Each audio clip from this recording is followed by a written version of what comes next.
E aí, gente, pode chegar a todos. Como é que vocês estão aí?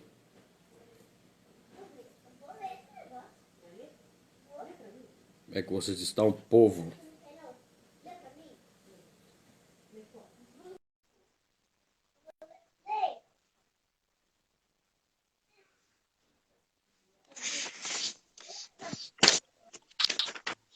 A câmera tá ruim aí, viu? Tô arrumado.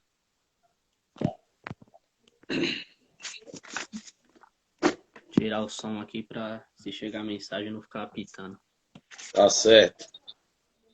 Quer que chamar você de novo quando você ver esse detalhe aí? Não, eu consegui fazer isso aqui já. Eu espero que Tá não bom. fique tudo, mas vamos lá. Vamos lá, vai compartilhando pro povo aí, gente. Pode, Senhor. Nós vamos falar aqui sobre Davi. Deixa eu compartilhar pro povo aqui.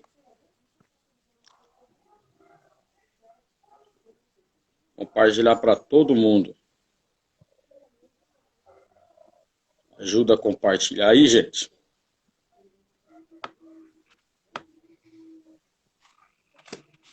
Vamos edificar o povo. E veio para todo mundo aqui. Gente, paz do Senhor.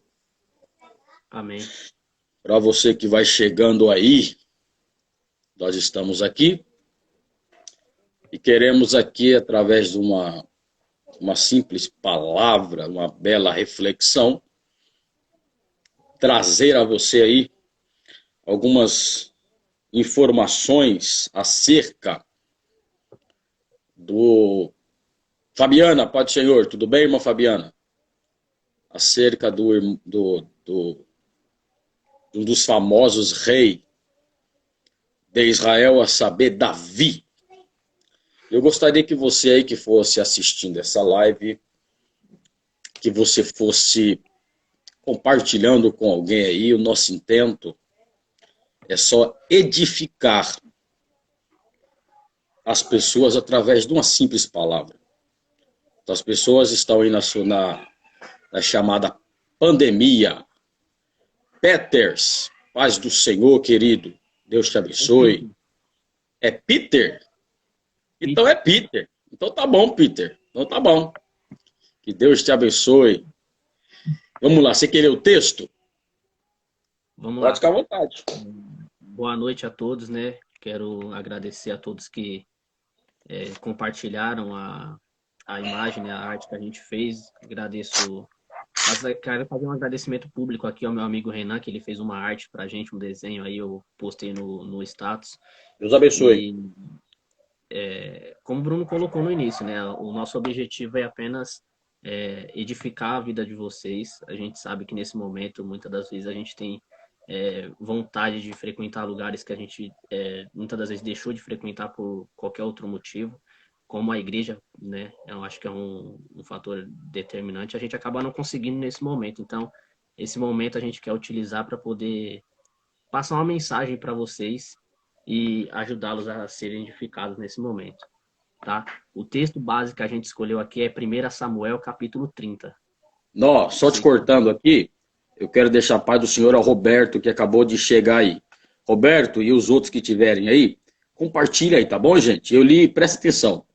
Eu li alguém escreveu dizendo que quem faz live e fica pedindo para compartilhar é porque tem um demônio oculto.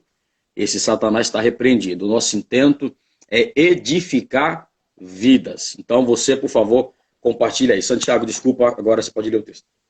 Vamos lá, vocês que estão com um exemplar aí da Bíblia, eu gosto, tô com uma aqui a Almeida século 21, essa aqui é a versão que eu vou utilizar, tá? Eu acho importante falar, porque às vezes eu ia nos cultos e queria saber qual era a versão Essa a daí pessoa é estava a falando. revista atualizada, não?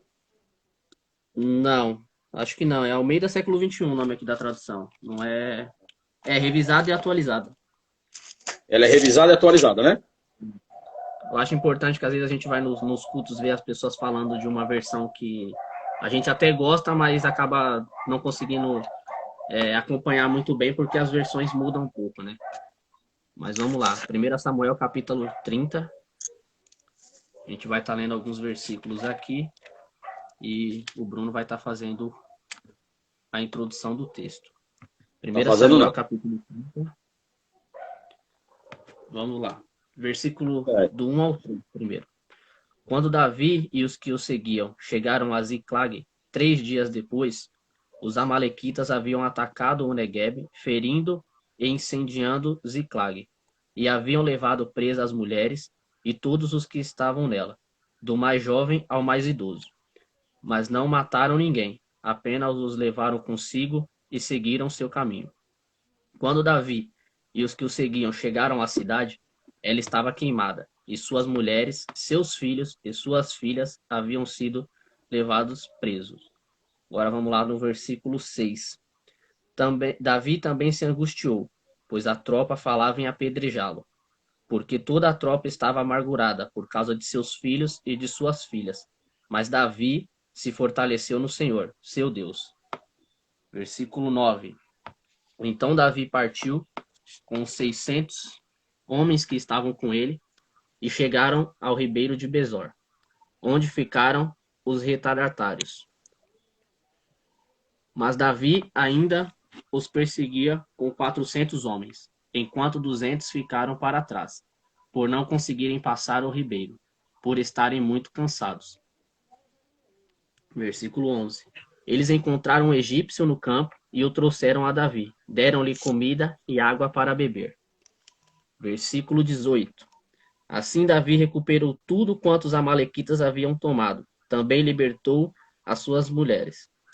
De modo que nada lhes faltou, nem jovens, nem idosos, nem filhos, nem filhas, nem qualquer coisa de tudo quanto os amalequitas haviam tomado. Davi trouxe tudo de volta. Versículo 22. Então todos os maus e inúteis dentre os que haviam ido com Davi disseram: visto que não foram conosco, não repartiremos nada do despojo que recuperamos, senão a cada um sua mulher e seus filhos, para que os que levem e se retirem. Mas Davi disse: não, meus irmãos, não fareis isso com o que o Senhor nos deu. Ele nos guardou e entregou a tropa que via contra nós nas nossas mãos. Quem concordaria com isso? A parte dos que ficaram com a bagagem será a mesma dos que foram lutar. Todos receberão partes iguais. Esse é o texto que a gente utilizou como base, né? Só que é importante falar o contexto não só do capítulo, mas também do livro, né, de 1 Samuel. E aí a gente, ali, ó, eu e o Bruno, a gente combinou, e ele vai fazer essa parte aí da introdução, né, o contexto do livro. Pois bem, irmã Paloma, Pai do Senhor, a Paloma que chegou aí. O povo da aliança, colocaram aqui, ó, prega Gilmar. Deve ser o Rodrigo que está por aí. Tá bom. Gente, nós temos que entender o seguinte. Que nós vemos aqui, dentro da chamada introdução, essa transição entre um governo que é teocrático, que é Deus quem rege, que é Deus quem coloca a autoridade, com um governo onde homens querem governar. A tendência do povo aqui foi praticamente voltar o seu coração contra Deus, porque eles querem deixar um governo divino para um rei que eles possam ver, que eles possam conversar diretamente, tá? E não só bastando nisso, mas eles querem se igualar a outras nações, entendo, uma liderança humana em vez de um reino teocrático. Nós temos que entender o seguinte. Primeiro, Samuel, um sacerdote que foi adotado por Eli. Ana, ela era estéril, todo mundo sabe disso, estamos aqui em 1 Samuel. Ana, ela era estéril, e vai sacrificar ao Senhor e faz então uma oração. Ana entra dentro da presença de Deus ao ponto que o sacerdote, ao olhar para ela, não entendendo a situação dela diante de Deus, pensa que ela está embriagada. Imagina, eu quero que você que está me ouvindo, eu quero que você entenda a situação do corpo de Ana diante da presença de Deus. Você vê um ato parecido lá em Atos 2, quando o Espírito enche aqueles que estavam orando dentro da casa, e quando as portas foram abertas, quem está lá fora diz assim, estes homens estão... Hã? Acham que eles estão embriagados pela Estão embriagados, mas estão embriagados por quê? Se eles não beberam, estão embriagados pela situação do corpo, não é? É o ato da pessoa que está cheia, tá? Então, assim, imagina como está Ana diante de Deus e o sacerdote diz, ela está embriagada, você bebeu. E ela diz, não, meu Senhor, a tua serva não bebeu, mas ela está angustiada de alma e de espírito. E Ana conta para Eli o que ela estava pedindo, e ele diz, então vá e seja conforme a sua petição. Quando Ana volta para sacrificar, Ana não volta com a barriga. Ana volta com o menino. E o cântico dela é esse, por esse menino orava eu. E ela entrega então Samuel no templo e Eli cria ele. Eli é um sacerdote da tribo de Levi. Samuel, ele é engajado no ministério sacerdotal e aceito por Deus, mas não sendo da linhagem de Levi. Mas Deus o aceita mesmo assim. Agora Samuel cresce. E o texto bíblico aqui, eu quero ver se eu acho para compartilhar com vocês. Estou com duas Bíblias aqui. O texto bíblico está em 1 Samuel capítulo 2, o versículo 19. 1 Samuel 2, 19, está escrito assim, ó. Sua mãe lhe fazia uma túnica pequena em ano. Lá trazia com seu marido quando subia para oferecer o sacrifício anual. Ou seja, Samuel cresce, ele foi entregue no templo, ele cresce, e enquanto ele vai crescendo, todo o ano, Ana lhe fazia uma túnica. Todo ano, Ana lhe dava uma túnica. Observa como vai crescendo este menino, não só no serviço, irmão Sérgio, Deus abençoe aí, viu? Não só no serviço sacerdotal, mas você vê que Ana investe em Samuel. Você vê que Ana não só entrega Samuel, mas este aqui é o investimento que ela faz em Samuel. E Samuel vai crescendo. Samuel vê não só a glória do Senhor trabalhando ele dentro do serviço ali no templo, mas Samuel, digo templo, mas tabernáculo, tá? Para muita gente não considera o tabernáculo como templo, mas ele é de fato um templo móvel, mas é templo.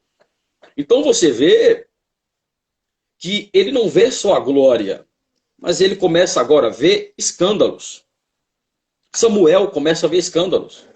Samuel vê que os filhos de Eli roubam a Deus, enfiam o garfo na panela, quando na verdade era para eles aquilo que sobrava, mas primeiro era para o Senhor.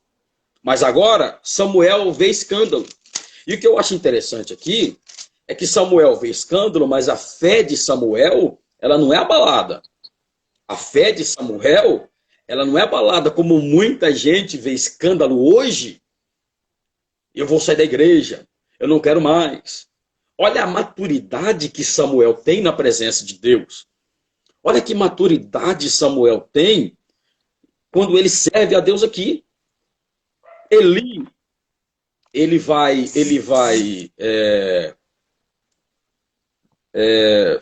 morre os seus filhos morrem, a arca é tomada, Deus resolve dar ao povo um rei, porque agora o povo não queria a liderança de Samuel.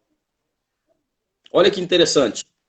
Deus dá ao povo um rei, porque agora eles rejeitam Samuel. Samuel não é só um sacerdote. Samuel está aqui como um papel de um juiz. Perdão, Samuel não é só um profeta, mas está aqui como sacerdote e juiz, mas eles não querem. Então surge a oportunidade e Deus diz para Samuel que Saul, um jovem, está vindo, e está vindo, Pai do Senhor, e está vindo procurar as jumentas de seu pai. 1 Samuel capítulo 9. O menino vem para buscar jumentas do pai, irmã Fabiana. Observa, gente, eu quero que vocês prestem atenção nisso aqui. Saul, ele era da tribo de Benjamim. Saul era da tribo de Benjamim. E o que eu acho interessante aqui, o que eu vou dizer, é que a tribo de Benjamim peca lá atrás e Saul não corrige aqui, ô Santiago. Porque lá em Josué, quando as tribos se ajuntam para tomar a terra, um exemplo, Gade a tribo, tá? A tribo de Gade se juntava com a tribo de Issacar e a tribo de Ruben. Então juntava as três tribos e ali, e aquela terra era a terra que foi designada para Ruben. Agora eu preciso vencer as terras para Judá. Então juntava as outras tribos e ia lá. E quando chegou na vez de Benjamim, a tribo de Benjamim não expulsou os inimigos. Se eu não me engano, são os amalequitas. Eles ficaram lá. Quando Saul, ele vem buscar a jumenta do pai. Observe isso aqui. Ele vem buscar a jumenta do pai. É ungido rei no capítulo 10. Ele é ungido rei. E a Bíblia diz que o Espírito do Senhor enche Saul ao ponto que ele profetiza. Isso está no capítulo 10, versículo 10. Eu vou ler aqui, ó. Chegando eles a Gibeá, eis que um grupo de profetas lhe saiu ao encontro. O Espírito de Deus se apossou de Saul e ele profetizou no meio deles. Ele vem buscar a jumenta e agora ele volta como rei e como profeta para casa. Deus lhe dá um reino. Porém, Saul, além de não expulsar os inimigos, Saul não se preocupa em buscar a arca, a presença de Deus. Saul está reinando sem a presença de Deus. E o pior, para a gente dar uma bela resumida, Saul não quer nem ouvir. Não quer nem ouvir. Agora o profeta Samuel, porque Samuel diz, olha, do Senhor está dizendo, invade a terra, mata o rei e tudo quanto tem. Quando Samuel chegou, o texto diz que Samuel ouve soltando o seu balido, o seu barulho, e diz, que barulho é esse? Diz, não, eu vou sacrificar ao Senhor. E Samuel diz assim, porventura Deus se importa com esse tipo de sacrifício, ou Saul? Mata as vacas, mata os animais. E diz o texto bíblico que o próprio Samuel é que mata o rei Agag. Capítulo 15, versículo 32, 33, 34 e 35 diz isso. O capítulo 16, que é o capítulo famosíssimo, agora o Senhor dá uma orientação para Samuel e diz assim, ô Samuel, enche o teu vaso de azeite e vem. E a pergunta é, você vai ter dó de Saul até quando? Porque eu, Senhor, o rejeitei. Deus entrega um reino na mão de Saul. Deus entrega um reino na mão de Saul. O camarada não era nada. Era um menino que tinha tudo que o pai dava. Voltou como sacerdote e voltou como rei. Agora ele perde tudo. Acabou. E o pior, quando eu digo que ele perde tudo, literalmente tudo. Ele não perdeu só o trono, mas ele perdeu a presença de Deus. Ele perdeu a presença de Deus. Saul reinou por 40 anos. Não teve um mês que Saul se preocupou dizendo, vamos buscar a arca, precisamos da presença. Não só isso, mas viveu por mais de 40 anos, digo 40 anos do reinado dele, com os inimigos. E estava nem aí. Agora, Deus encontra um menino no campo, e é bom, é aqui. Gente, você que está assistindo, deixa eu dizer uma coisa. O que eu vou dizer agora, não tenha isso por heresia, por ensino antibíblico, não é nada disso. Não é nada disso, tá? São estudos, tá? Que vêm de conteúdo judaico, e eu acredito nisso, né? Tem gente que é contra, então tem gente que cita muito mais frases de pregadores do que aquilo que a Bíblia diz. Então vamos só tentar abrir a mente para nós vermos uma coisa. Deus escolhe Davi, mas quem é Davi? Se você perguntar para alguém assim, amado, quem é Davi? Ele vai dizer assim, Davi foi o que coabitou com Batseba. Davi foi o que escreveu o Salmo 23. Davi foi o que matou o gigante. Quem é Davi e tal? Segundo, você pode pesquisar isso aí, segundo o Talmud antigo, judaico, isso é um livro judaico, raiz judaica, diz que Davi, eu até escrevi aqui, ele era filho de uma moabita, cujo nome dela era Niquizete. Niquizete era o nome da mãe de Davi. Segundo o Talmud antigo, não sou eu que estou dizendo.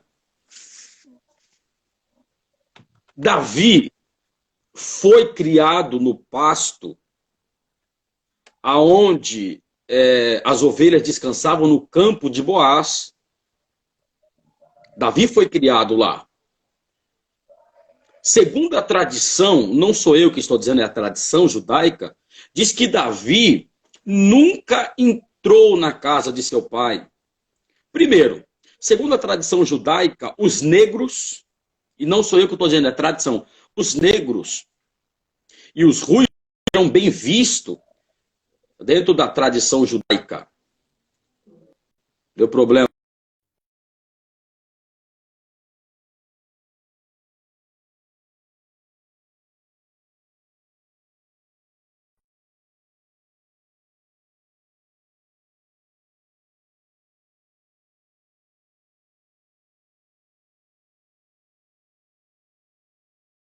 Cruz, pegar Simão Cirineu, Cirene.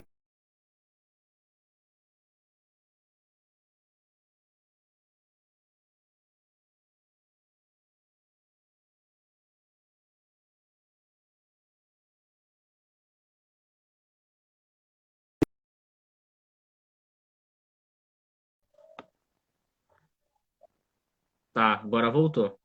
Tá, Por enquanto, ela não... tá, ok. Então vamos lá. Então, dentro da sociedade judaica, os ruivos e os negros não eram bem vistos. Voltou aí, gente? Vocês estão ouvindo agora? Escreve aí se vocês estão ouvindo agora. Escreve aí. Amém, irmão Rafael. Deus abençoe. Olha só. Então, dentro da sociedade judaica, tanto os negros quanto os ruivos não eram bem vistos. Por isso que pegaram Simão Cireneu. Cirene, né, indica de que lugar que ele é. Por isso que pegaram o Simão Cireneu negro para tentar humilhar Jesus. Dentro da sociedade judaica, os ruivos, eles eram tidos como gente amaldiçoada. Os ruivos eram tidos como gente amaldiçoada. Então, olha como Davi, segundo a tradição, não havia entrado na casa do pai por conta, ele era ruivo. Só por conta disso. Dentro de uma olha só, dentro de uma sociedade judaica, olha isso. Então agora veio o profeta na casa. Eu acho interessante isso daqui. Veio o profeta na casa de Jessé.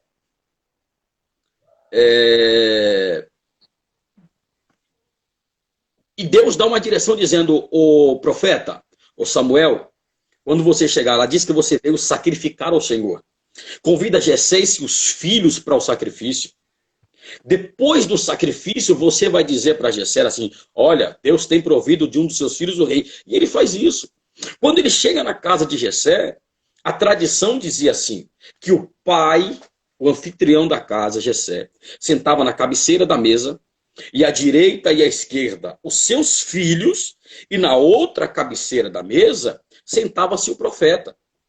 E era dado para o profeta um pedaço da coxa direita, que era dado, que somente reis, profetas e sacerdotes comiam, a coxa direita, segundo a tradição judaica.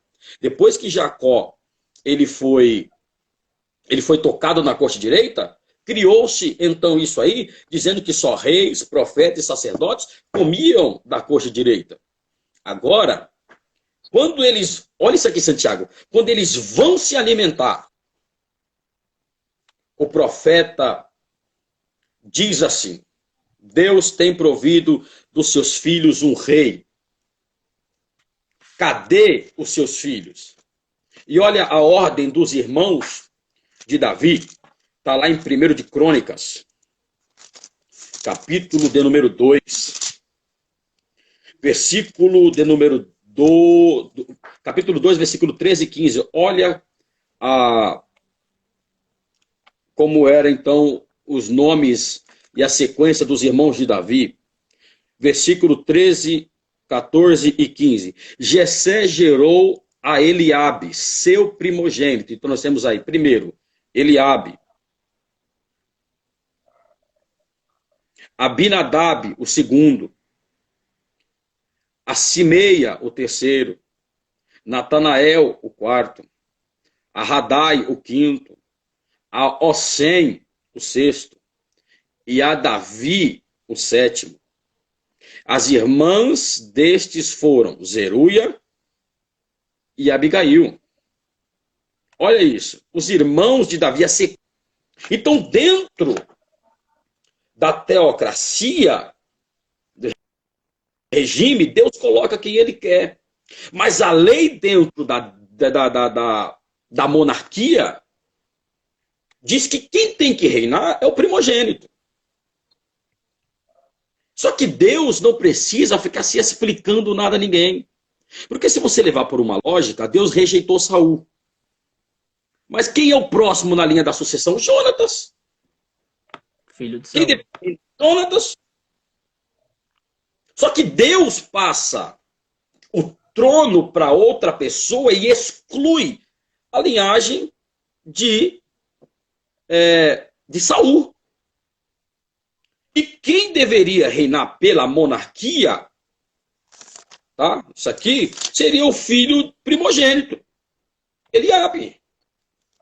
Só que Deus não trabalha assim. Quando vem Eliabe, o sacerdote, o profeta diz assim: certamente está perante o Senhor, o seu rei, e o Senhor disse: não atente para a aparência, nem para a formosura. Só dando uma pausa aqui. Jonathan, manda um abraço para ela aí. Fala para ela acompanhar nossa live aí. Estamos falando de Davi. Ó. E o Senhor repreende ele dizendo assim: não fica preso na aparência não. Não fica preso não, porque eu atento para o coração. Aí vem o segundo, Deus diz não. Vem o terceiro, Deus diz não. Vem o quarto, Deus diz não. Vem o quinto, o sexto. Quando todos os filhos passam, chegou a vez de quem? Daquele que eles deixaram escondido no campo, só porque o menino era ruivo. Chegou a vez de Davi. O profeta, segundo a tradição, olha para Jessé e diz assim: você está escondendo alguma coisa? E ele diz: o meu filho menor. Manda chamar. Quando chega Davi, eu quero que você entenda isso aqui. Não sou eu que estou dizendo, é a tradição judaica. A tradição diz que Davi nunca entrou naquela casa, ô Santiago. Quando Davi entra na casa, a tradição, o Talmud antigo diz que Davi se lembra do Salmo de número 69, que foi o seu primeiro salmo. Quando seus irmãos tentaram matar ele afogado, e dizendo que ele havia roubado as ovelhas de seu pai, e que ele tinha que dar conta.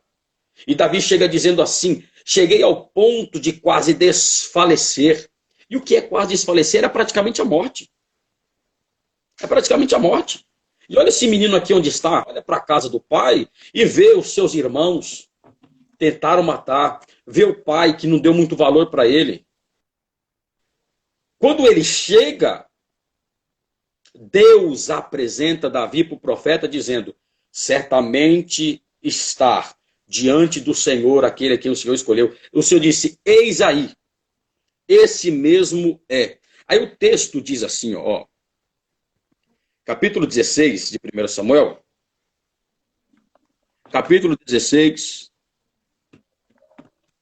versículo de número 12. Olha o que diz. Então mandou chamá-lo e fê-lo entrar, e fez ele entrar. Geralmente, quando estamos na casa do pai, ninguém precisa fazer a gente entrar, a gente simplesmente entra, porque é a nossa casa. O texto diz assim: e fez ele entrar. Ponto. Ó, ele quem, Davi? Era ruivo, de belos olhos, de boa aparência. Disse o Senhor: levante e unge, pois esse mesmo é. Por que que a expressão aqui faz questão de dizer que Davi era ruivo? Justamente por causa disso, porque dentro da cultura ele não deveria ser aceito. Então a monarquia, que é os homens reinando, ela vai até onde a teocracia permite. Porque Deus não precisa fazer algo e dar satisfação a homem algum. Deus levanta, nós temos que entender isso aqui no nosso século. Deus levanta quem Ele quer, da forma que Ele quer. Ele é Deus e não deve explicação a seu ninguém. E tem gente que não entende isso. Precisa entender. Morde os beiços. Mas eu, e não é assim. Deus levanta quem Ele quer. E já aproveitando aí a deixa, você que está assistindo essa live, você pode estar na mira de Deus. Se Deus quiser levantar você, ninguém pode impedir isso. Segredo: Davi é ungido rei? Amém. O Senhor segundo a Escritura, o Espírito de Deus se apossua de Davi? Amém. Só que Davi vai para onde? Davi volta para o campo. Porque ele entende. O irmão Peter, não está travando mais não, meu irmão. Tá bom? Não está travando mais não. Tá dando algumas travadas, mas não igual da outra vez que parou de vez, entendeu? A minha, então, mas a minha tá rodando normalmente, a minha tá de boa. Aqui também deu uma pequena travada, mas tá dando para acompanhar dessa vez. Tá bom, se travar, vocês dão um toque aí. Davi volta para o campo. Davi volta para o campo. Porque ele entende que o momento em que ele é ungido rei, não era a hora de tomar conta do trono. Existe um tempo para se preparar. Davi volta para o campo e volta a tocar a sua harpa. Mas o texto segue dizendo que chegou o tempo da guerra. Aonde você encontra Israel, e ninguém vai de encontro a Golias. O mais interessante é que quem deveria guerrear aqui é Saul. Mas Saul agora anda atormentado. Essa é a realidade. Saul agora está cheio de demônio. Jessé chama Davi. Agora Jessé manda chamar Davi. Você está entendendo? Existem coisas que acontecem na nossa vida que faz outras pessoas reconhecerem que, independente daquilo que elas pensam ou falam, não vai anular aquilo que Deus tem para nós. Foi o que aconteceu com Davi. Davi foi ungido lá, agora Jessé chama ele assim: leva pão para os seus irmãos e leva queijo para o rei. Quando Davi chega, o gigante se levanta. Davi guerreia contra ele. Saul tenta emprestar. Ó, e eu quero dizer isso aqui, tá? Saul tentou emprestar a armadura para Davi, nesse ponto aqui, e eu já vi muita gente dizer assim, presta atenção, a armadura de de Saul não entrou em Davi porque Saul estava desviado. A armadura não entrou em Davi porque Davi não era homem de guerra. Como Davi? Eu já ouvi pessoas dizerem isso. Davi não era homem de guerra. Davi era homem de paz. Começou a guerrear depois que virou rei. Eu gostaria muito, muito mesmo, que eles me explicassem. Se você pode ler aí, Samuel? Ou Samuel não, ou Santiago. Lê para mim aí. 1 Samuel capítulo 16, o versículo 18. Davi não era homem de guerra, não? Eu já vi muita gente dizer isso. Será que não era mesmo? Será que você também está assistindo essa live? Peraí. Será que você está assistindo essa live também? Você já ouviu isso? Que Davi não era homem de guerra e que a armadura de Saul não serviu porque Saul estava desviado. Você já ouviu isso? Leia aí para mim. 16, 18, 1 Samuel. Um dos jovens respondeu: Conheço um dos filhos de Jessé, o belemita, que sabe tocar bem. Ele é forte, destemido, guerreiro, mestre nas palavras e de boa aparência. E o Senhor está com ele. Guerreiro, na minha tradução diz homem de guerra. Não, Davi não era de guerra. Não era de guerra. E como é que ele matou o leão? Davi era de paz. Como é que ele matou o urso? Davi não era guerreiro. Como é que ele matou o gigante? Por favor, gente, não force o texto. Então você vê que Davi agora mata o gigante e ele se empolga. Atentar para isso aqui, que Davi se empolga, porque assim, tá escrito aqui nas escrituras, estou tentando achar enquanto eu falo, que disseram assim: qual é a recompensa que é dada ao homem que matar o gigante? Disseram assim, aqui ó, capítulo 17, versículo 25. Eu vou ler aqui, ó. E diziam uns aos outros: viste aquele homem que subiu, ou seja, Golias? Pois subiu para afrontar Israel. A quem eu matar, o rei acumulará. Olha, presta atenção. Primeiro, o rei acumulará de grandes riquezas. Segundo, lhe dará por mulher a sua filha. Terceiro, a casa de seu pai será livre de impostos. Então falou Davi aos homens que estavam consigo, dizendo: que farão aquele que feriu os filisteus? Aí disseram a mesma coisa. Davi disse: eu vou ter riqueza. A briga não é minha, a briga é do rei, que tem que guerrear o rei. Mas eu vou riqueza, vou casar com a filha do rei. E agora? A minha família não paga o espelho. Olha isso daqui, gente. A oportunidade que Davi tem. Lembra que ele foi ungido a rei? Qual é a oportunidade dele reinar? Casando com a filha do rei. E quem é que está na lista para casar? Não era Mical, era Merabe. Davi mata. Gente, presta atenção. Davi mata Golias. As mulheres. Ô, mulher terrível, gente. As mulheres começam a cantar: Saul matou milhares, mas Davi matou milhares de milhares. Uma guerra só que Davi participa, que é matar o gigante, valeu muito mais para o povo do que as guerras que Saul havia enfrentado. Então você... A minha Fabiana está rindo. Então você observa que agora, ó, Davi, ele faz aliança com Jonatas. Jonatas dá para Davi presente. 1 Samuel 18, versículo de número 3 e 4. Ele ganha presentes de Jonatas. Aqui, a partir do versículo 18, do capítulo 18, versículo 6, as mulheres, elas cantam, né? Elas cantam aí. Saul não cumpre a sua promessa e dá Merabe para Adriel. Mas Saul ficou sabendo que Mical ama Davi e casa Davi. O capítulo 19 é quando Jonatas vai falar com Saul acerca de Davi. Saul tenta matar Davi de novo. Olha como o homem está perturbado, gente. Davi tocava, o demônio saiu. Ó, interessante isso daqui, viu, Santiago? Presta atenção. Quando Davi, ele era solteiro, ele tocava e o demônio saía. Depois que ele casou, tá na Bíblia isso aqui, gente. Pode observar. Depois que ele casou, que ele foi tocar, o demônio não sai mais não. Ele solteiro tocava, o demônio saía. Agora, ele toca e o demônio não sai. Por quê? Porque muitas pessoas têm que entender o seguinte, quando você casa, você torna-se uma só carne com a sua esposa. A nossa tradução bíblica, ela é muito pobre. Não é que a palavra de Deus é pobre, mas a tradução é pobre.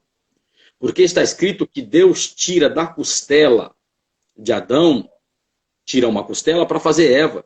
Quando, na verdade, a tradição e a linguagem hebraica diz que Deus arrancou de Adão uma metade inteira. Deus arranca uma metade inteira. Por que uma metade inteira? Porque Deus não tirou a costela, mas tirou uma metade. Primeiro, se Deus tira uma costela de Adão para fazer Eva, ela não seria uma metade de Adão. Ela seria um pedaço de carne. Quando a Bíblia diz que o homem, quando casa com a sua esposa, ambos tornam uma só carne, por quê? Porque ambos são metades. Quando se juntam, tornam-se uma. Entendeu? Então a mulher não é um pedaço da costela, mas metade. Agora, Mical, ela é idólatra. Isso está no capítulo 19, versículo de número 13. Quando Saul tenta matar Davi e Mical avisa Davi, olha a decepção. Mical avisa Davi, meu pai quer te matar, mas ela não foge com Davi. Ela fica e ainda coloca um ídolo no lugar do marido. Está escrito isso aqui, versículo 13 do capítulo 18, ou perdão, 19. Ela coloca um ídolo no lugar de Davi, e Davi foge, e a mulher fica. Mas Jonatas e Davi continuam amigos. Capítulo 20. No capítulo de número 21, Davi vai até o sacerdote lá em Nob, Aimeleque, pedir pão. E Aimeleque dá pão, era consagrado, mas ele dá pão. Da arma que Davi deu, ganhou de Golias, travou aí, né? E dá para Davi. Doeg avisa Saul, Saul vem, mata. Presta atenção. 85, a contagem era 86. 85 sacerdotes, Abiatar foge, ele vai em Nob e mata as mulheres e os sacerdotes e os filhos de sacerdotes. Davi tem que se esconder na famosa caverna de Adulão. Capítulo 22, versículo 6 e diante, diz que Saul matou todo mundo. O sacerdote, enquanto Davi está na caverna de Adulão. A partir do versículo 20, do capítulo 22, versículo 20, 21, 22, 23, Abiatar acha Davi. E dá, olha, gente, olha isso aqui. Lembra que Saul não ouvia mais sacerdotes? O que é sacerdote? É o ouvido de Deus, pelo menos aqui no Antigo Testamento. Davi nem assumiu. Davi nem assumiu o reinado. E ele ampara um sacerdote.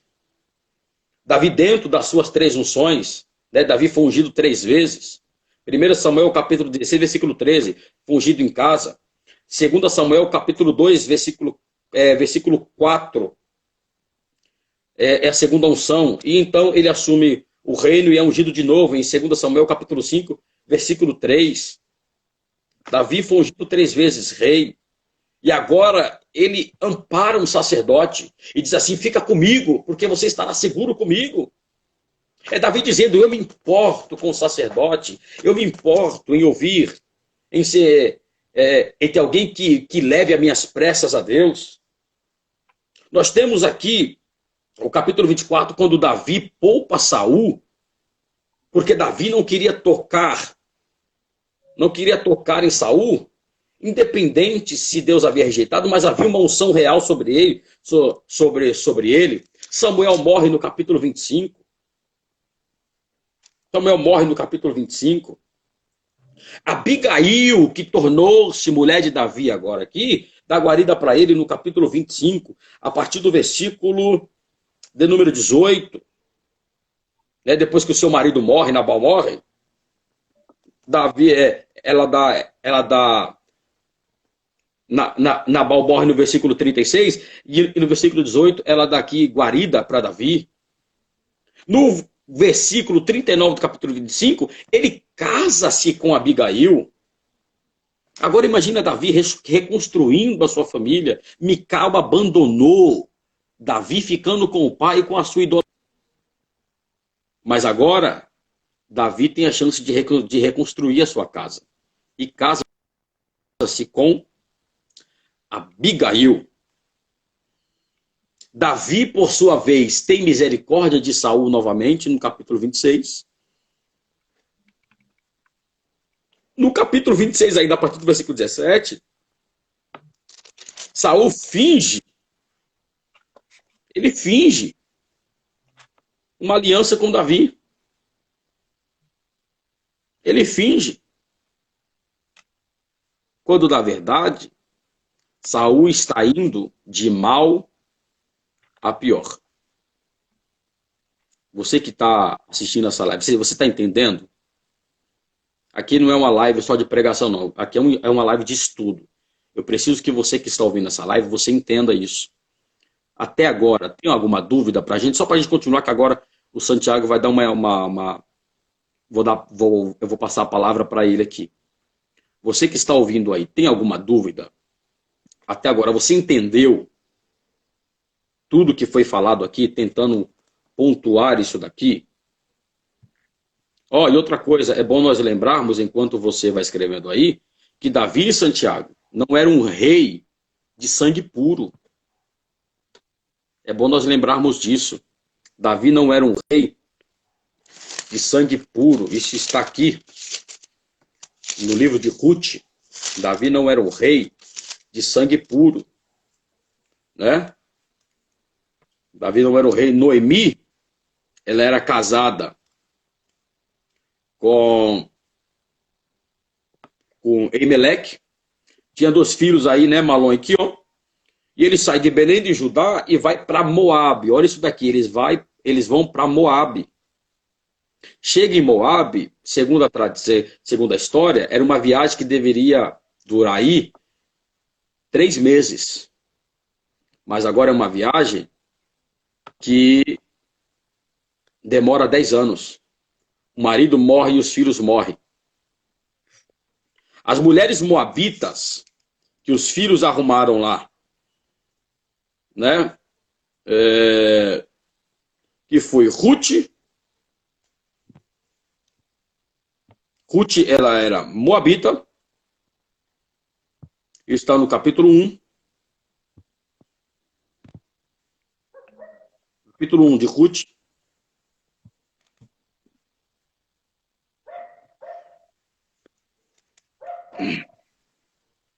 E Orfa, que eram capítulo 1, versículo 4. Elas eram as mulheres de seu marido. Orfa, segundo, ela volta dos pais, mas Ruth, ela abraça a fé. A cultura judaica diz no capítulo 1, versículo 16, quando ela diz assim, o seu Deus é o meu Deus, entende-se que ela se converte ao Todo-Poderoso. Ela se dobra ao Todo-Poderoso. Então Ruth, que é moabita, volta para Belém de Judá, a casa do pão, e casa-se com quem? Boaz. É isso que o texto diz. Ela casa-se com Boaz. E eu faço questão de ler aqui. Vou ler de novo. Ela casa-se com Boaz. E de Boaz ela gera quem? Segundo 1 Crônicas, capítulo 2, versículo 12. Boaz gerou Obed. Obed gerou Jessé. E aqui entra o versículo 13 e 14. Davi está no versículo 15. E a Davi, que seria o 7º filho. Então Davi já tem uma mistura no sangue. Ele não era um rei de sangue puro. Amém. O Dave aí, amém. Deus abençoe. Então, Davi não era um rei de sangue puro como era Saul, mas isso não quer dizer que Deus não o escolheu. É bom nós ficarmos ligados nisso aqui. Tá bom? Você quer falar aí a partir do capítulo 27 aí? Eu passo para você, você toma posse e conduz aí. Vamos lá, né? Boa noite novamente. Eu vi que muita gente entrou depois que eu já tinha falado, né? Então, acabaram não ouvindo eu falando e participando. Antes de falar do capítulo 27 em diante, eu acho que a gente tem que fazer uma observação que está no capítulo 21. Porque dentro do capítulo 27, a gente vê da Engate, que era uma terra dos filisteus. Para ficar mais claro, né, os israelitas, que era o povo de Davi, eles tinham uma rixa, uma briga, digamos assim, histórica, cultural com os filisteus. E Davi ele se vê desesperado. Imagina você estar, né, no seu habitat natural e o líder daquele local tenta te matar. Que foi o que aconteceu com Saul, que o Bruno ressaltou bem. Saul queria matar Davi. Então ele se vê desesperado e ele pensa: eu vou fugir para um local onde ele não vai vir atrás de mim. É bom até lembrar o contexto da época, porque assim, essa questão de guerra era respeitada, né? Existia um respeito. Existiam combates travados, não tinha muito essa questão de golpe, né? Digamos assim. Eram combates de fato, eles iam às vias de fato, era guerra mesmo, né? Então ele vai para um local onde ele pode se sentir protegido, mas é interessante que quando ele chega, né, diante do povo dos filisteus, a princípio ele é aceito, né, na cidade, porque as pessoas poderiam vê-lo e já tentar matar, mas não é o que acontece, né? As pessoas aceitam ele, mas logo começam a dizer, isso está lá no capítulo 21, tá? 1 Samuel capítulo 21. As pessoas começam a lembrar, mas não é você que matou Golias? Não é você que as pessoas cantavam? Saul matou milhares, mas Davi matou 10 milhares? Não é, enfim, essa opressão acaba fazendo com que ele tenha medo. Ele teve medo de fato de morrer. E provavelmente aconteceria isso, né? E nós vemos que ele precisou de se fingir de louco, literalmente.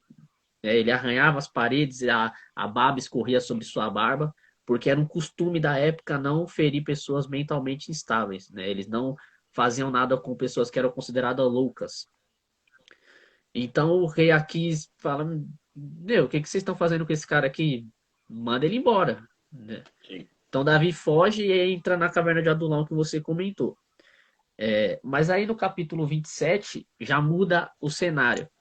É interessante isso daqui porque quando ele vai sozinho, ele não é aceito. As pessoas oprimem tanto ele que ele se faz de louco para não morrer. Só que quando ele volta no capítulo 27, ele está acompanhado de 600 soldados. Eu vou até ler aqui essa parte que fala, no versículo 1 do capítulo 27. Porém, Davi disse no seu coração: algum dia ainda morrerei pela mão de Saul. É melhor eu fugir para a terra dos filisteus, para que Saul perca essa esperança e pare de me perseguir por todo o território de Israel. Assim escaparei da sua mão. Então Davi se levantou e passou para Aquis, filho de Maoque, rei de Gate, com 600 soldados que estavam com ele. Então aqui, uma aplicação interessante é que assim, infelizmente, isso dura até os dias de hoje. Muitas das vezes a gente é aceito em alguns lugares, em alguns contextos, por aquilo que a gente tem e não por aquilo que a gente é. Verdade. Davi, quando ele vai sozinho, ele não é aceito. Só que quando ele vai com 600 homens, ele vai com um exército, as pessoas aceitam ele. Por quê? Porque Davi poderia oferecer alguma coisa. Davi agora ele está com um exército nas suas mãos, do seu lado, né? E é interessante isso, porque a gente vive num contexto onde muitas pessoas, assim que você consegue melhorar um pouco o seu poder aquisitivo, a sua situação, você pode ver que muitas pessoas vão se achegar a você. Isso é normal, mas Verdade. é preciso fazer um filtro daquelas pessoas que estavam conosco antes, daquelas pessoas que estiveram conosco sempre. porque senão sempre vão aparecer os oportunistas de plantão. Isso é normal e infelizmente, a gente está falando de um texto bíblico, né, escrito há muitos anos atrás e isso acontece até hoje. Sim, E Davi, ele se estabelece nessa terra. O rei Aquis, né, de Gate, ele dá até uma terra para ele chamada Ziclag, que é onde nós lemos no capítulo 30. E é importante lembrar que não foi fácil esse momento que Davi viveu lá. Não foi é, algo simples. Ele estava vivendo lá, mas ele estava, inclusive, mentindo para o rei Aquis. sim. Porque quando ele saía para algumas batalhas e voltava, o rei perguntava: onde você foi? E aí ele falava: ataquei um território dos judeus ali, outro aqui. Mas na verdade, ele atacava outros povos inimigos, como os amalequitas, entre outros. E o texto até mostra que ele fazia questão de matar todos para que ninguém falasse aonde ele realmente estava, porque se ficasse alguém ia falar, ó, ele está atacando outras terras. Então, essa atitude de Davi acaba conquistando a confiança do rei. Davi agora ele se torna guarda pessoal do rei Aquis. Sim. E aí ele chega num momento de, digamos que um beco sem saída, porque agora o rei Aquis vai para uma guerra contra os filisteus. Sim. A gente não sabe, não tem como, ninguém adivinha, a gente também não pode trabalhar com suposições, a gente vai falar em cima do que o texto diz. Né? A gente está se baseando naquilo que está escrito.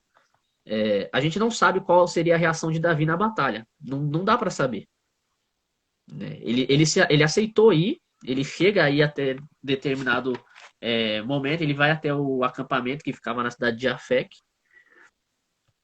e chega naquele momento, os príncipes filisteus têm medo, normal. Eles falam: não, o que esse cara tá Sim. fazendo aqui? Se ele vai para Sim. uma guerra contra o povo dele, ele pode se rebelar lá e matar a gente. Verdade. A gente não dá para prever se realmente Davi faria isso ou não. Mas ele acaba recebendo um livramento, uma oportunidade de voltar para a cidade que ele morava com os seus soldados. Só que aqui as coisas começam a mudar, a percepção da situação. Né? Porque o que eu penso? Imagina um soldado que vai para uma guerra. A maior alegria dele é óbvio, sobreviver. Esse é o principal objetivo. Mas eu acredito que aquilo que faz ele realmente lutar, aquilo que ele faz ele querer continuar, é ele voltar e ter a sua família. Eu acredito que isso seja o principal motivador para qualquer pessoa que vai para uma guerra. Ela quer sobreviver e ela quer voltar para sua família. Só que quando eles voltam, eu pesquisei, eu vi que a distância do acampamento em Afec até a cidade de Ziklag dava 112 quilômetros. Sim. Quando eles voltam, é um cenário totalmente diferente. Imagina eles voltando tranquilos, entre aspas, né, por não precisarem ir para aquela batalha. Eles chegam querendo ver sua família e eles chegam ver a cidade totalmente destruída. Sim. Os filhos e as esposas tinham sido levadas. E agora os próprios amigos de Davi, os próprios soldados, falavam em apedrejá-lo. Se a gente for trazer isso para um significado espiritual, para uma aplicação para as nossas vidas, Davi ele perde três coisas que qualquer pessoa, no momento que perde isso, ela provavelmente entraria em desespero. Ele perde a cidade, que significa uma perda da estrutura, da segurança. Imagina você perder a sua casa, você não tem onde morar. A cidade está devastada quando eles voltam. Ele Sim. perde a sua família, porque as mulheres haviam sido levadas cativas. Então ele perde a sua base, o seu bem maior, e ele perde o apoio que ele tinha dos amigos. Os mesmos que foram para a guerra com Davi agora estão falando em apedrejá-lo. Isso está no capítulo 30, versículo 6. No início do versículo 6. Então, a única salvação para Davi nesse contexto é o que está escrito no final do versículo 6. Mas Davi se fortaleceu no Senhor, seu Deus.